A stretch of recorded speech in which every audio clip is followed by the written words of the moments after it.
Hello. Good morning to all of you architects, jurists, and also to our Dean Architect, Fatima Nicetas Rabang Alonso. So, I will start my presentation. First, my thesis title is Omang Resort and Hotel, a biomorphic seashell architecture located at Barangay Pupus, Cabugao, Ilocos Sur. And I am Arvin Sabio Ragunton from BS Architecture 5A. Let's start with the background of the study. At present, a resort is a set in the tropical heaven of paradise, tranquil and comforting to the sense, and the stresses away as one relaxes in paradise, and be lulled away for a totally rejuvenating session. Resorts have come a long way from the olden days when a resort was a small and modest in size, but the modern resorts are highly luxurious and offer the latest amenities for enjoyment. The Ilocos region is an administrative region of the Philippines, designated as Region 1, that comprises four provinces. One of them is the Ilocos Sur. Ilocos Sur is one of the most visited province of Region 1 because of its landscape and tourist spot. Bigan as capital city of province. Since Bigan is one of the new seven wonder cities of the world, the number of tourists in the locality also promoted the tourist industry of other towns, especially the town of Cabugao, with its beautiful beaches and natural resources. Project title. My project title is Omang Resort and Hotel, a biomorphic seashell architecture. Keywords: biomorphic architecture, curvature, hotel and resort, natural sun shading, aesthetic.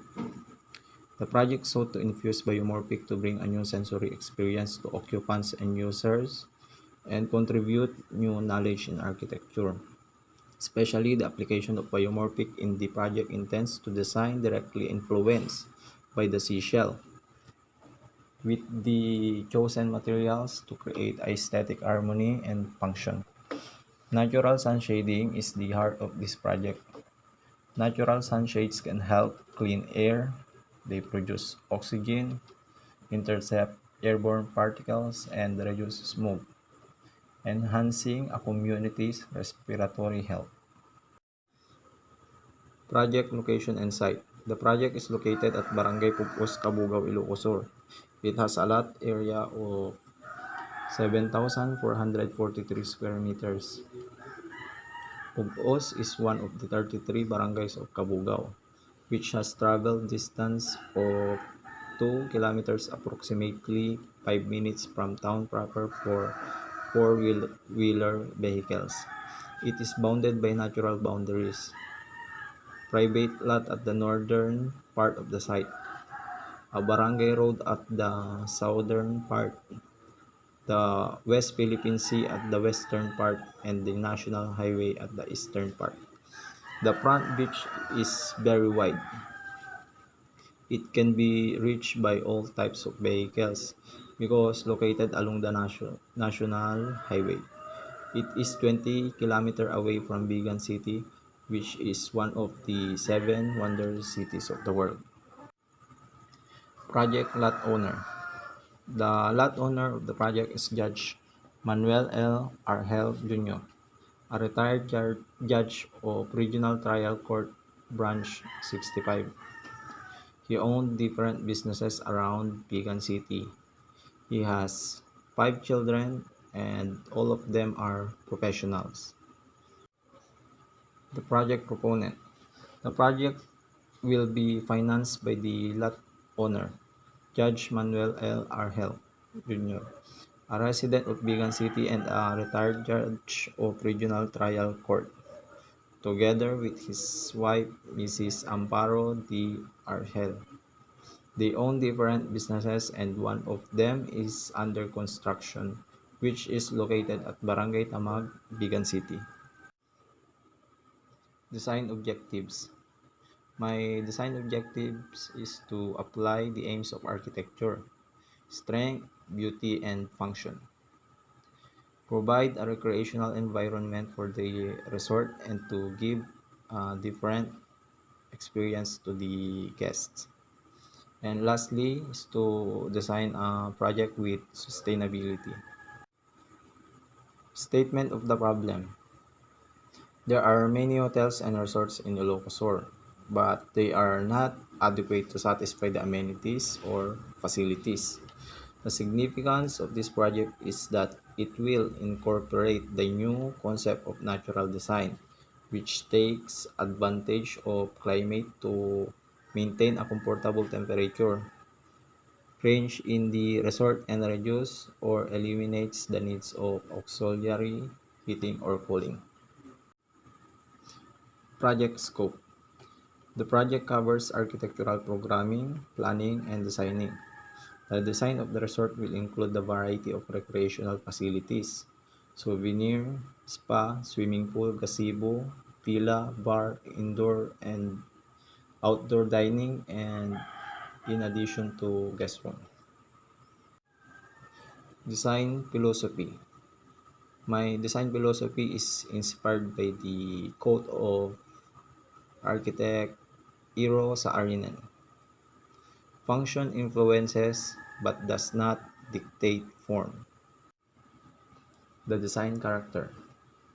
The project, when seen afar, gives an illusion of a ship and seashells that seem to wander beside it. The ship is actually the hotel that gives feeling to the guests that they are just on a vacation, sailing, while the gazebo and villas are the seashells that seem to wander along the beach. Architectural influences and design inspirations. The project derives a strong influence and inspiration from giant seashell house designed by architect Javier Senosian, located at Mexico City. The building has a unique design, especially on curved wall and roofing. A curved roof may also help to reduce resistance to wind. The project is also influenced by the natural form of hermit crab, clamshell, and ship. There's a great similarity between an architecture and seashell. Both are designed for combination of components and interrelated parts. Therefore, I would like to apply natural design and auto design as an analogy in architecture, since both seashell, ship, and building share a similar goals in safety and protection. Evolution of form. My evolution of form were inspired and all related to beach. First is the hermit crab shell or Omang shell, because when I was young, I remember when I was wandering along the beach, I see a lot of these shells. And I designed my gazebo to look like seashell para maiba naman yung experience and perspectives ng mga guests. Second is the clamshell, because it it is a bit valuable and mysterious. It produces pearls.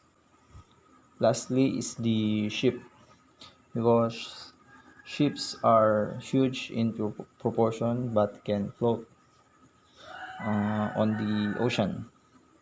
I designed my hotel to look like a ship to give impression to the guests that they are just sailing. Roofing system. The project is protected from the elements above by curved roofing systems. It takes many different forms and can incorporate a variety of different concave and convex curved elements as required. The project uses skylight, transparent plastic roof panels, reinforced concrete shell asphalt roofing, and curved nipa roof designed to reduce the heat from the sun. It catches the breeze of air, aesthetically designed of buildings and for better sun shading strategies. Curved roof designs can be achieved through the use of timber and steel space frame system. Architectural skin and exterior surface materials. So these are the materials that I use in the project. First is the concrete hollow blocks. This is these materials used especially in the main building or the hotel and restaurant. Second is the reinforced concrete. Nagamit rin to sa wall of villa. Nagamit to as a wall of villa kasi curve yung wall niya. Nipa. Nipa is a palm whose foliage is used for touching. Nagamit ko yung nipa sa exterior surface material ng gazebo. Kasi yung gazebo is curved yung wall niya. Kaya gumamit na lang ako ng nipa as its covers or its shell. Green building envelope. Nagamit naman ito sa villa. Nagamit ko to as the covering of the reinforced concrete.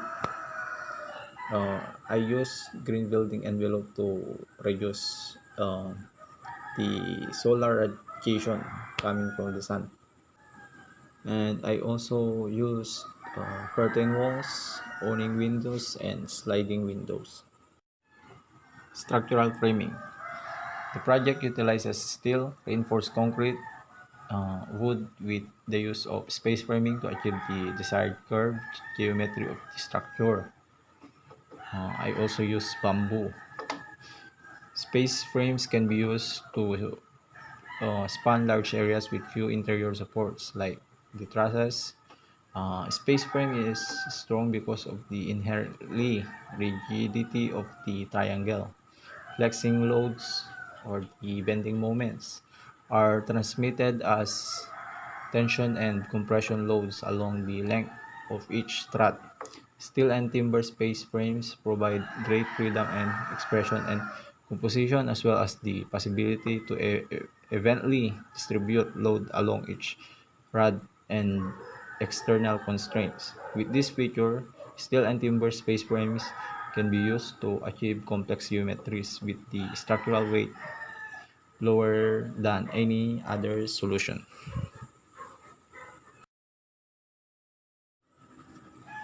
Application of biomorphic architecture in the project.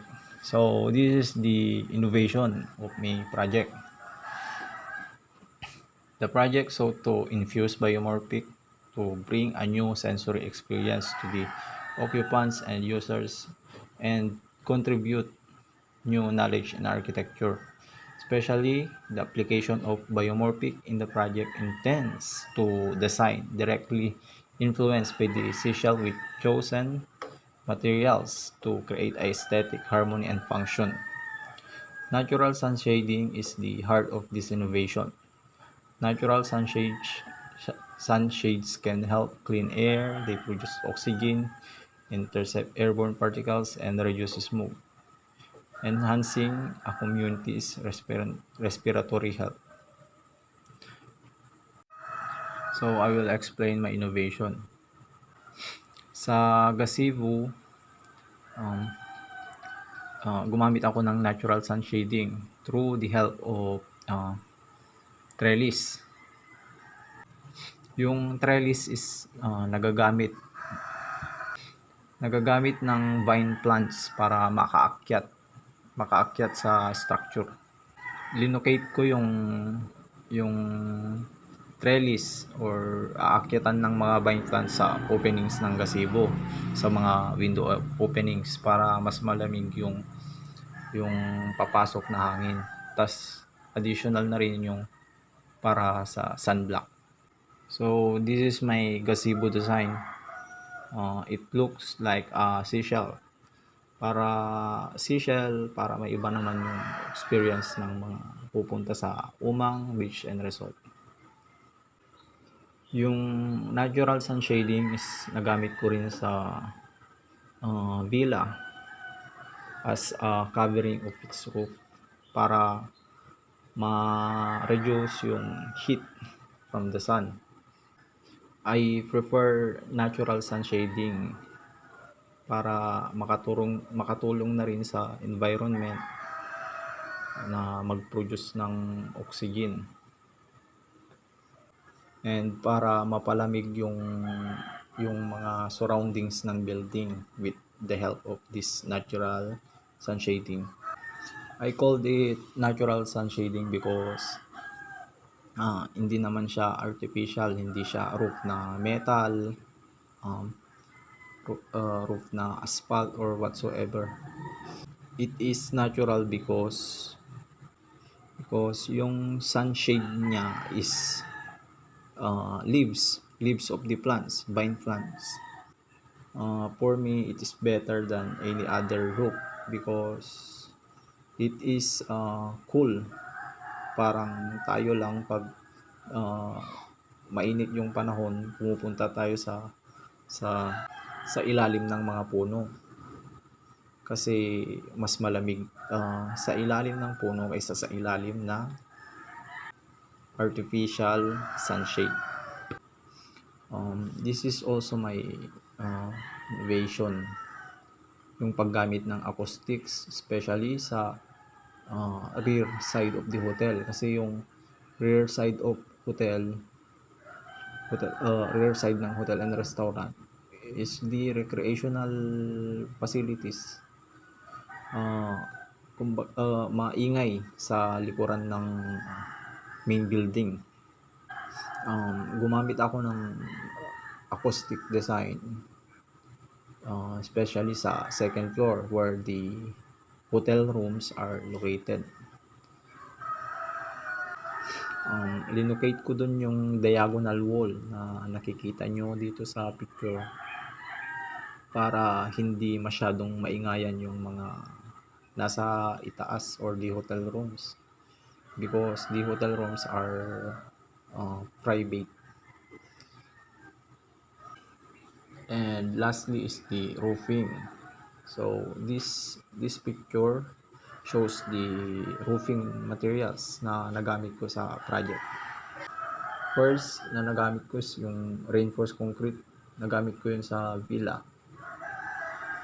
It's hindi siya yung kumbaga most na ginagamit sa building kasi concrete siya eh.